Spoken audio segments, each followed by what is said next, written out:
بسم اللہ الرحمن الرحیم۔ شروع اللہ کے نام سے جو بڑا مہربان اور نہایت رحم کرنے والا ہے۔ انسان کا بہترین دوست اللہ ہے، بہت جلدی مان جاتا ہے، پرانی باتیں یاد نہیں کرواتا، کبھی بھی مایوس نہیں لٹاتا اپنے در سے۔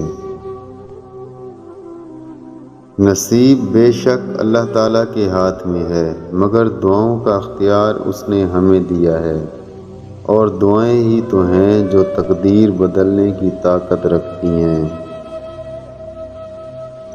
کوئی کتنا بھی گنہگار کیوں نہ ہو، اللہ تعالیٰ اس کے لیے دعا کا راستہ بند نہیں کرتا۔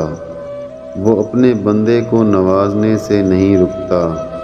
جو اللہ اپنی بجائے کسی دوسرے کو خدا بنا کر پوجنے والے پر بھی اپنی رحمت بند نہیں کرتا۔ کسی نامحرم کی محبت میں گمراہ ہو کر اللہ تعالیٰ سے شکوہ مت کریں۔ جس رشتے کی اسلام میں گنجائش ہی نہیں، اس میں برکت کیسے ہو سکتی ہے؟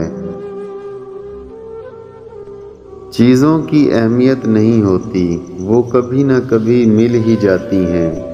صرف انسان ہیں جن کا کوئی نعم البدل نہیں ہوتا، وہ دوبارہ کبھی نہیں ملتے۔ تم وہ مانگتے ہو جو تمہیں اچھا نظر آتا ہے، اللہ وہ دیتا ہے جو تمہارے لیے اچھا ہوتا ہے۔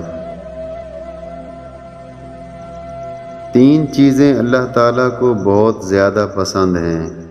نمبر 1 جوانی کی عبادت، نمبر 2 گرمی کا روزہ، اور نمبر 3 سردی کا وضو۔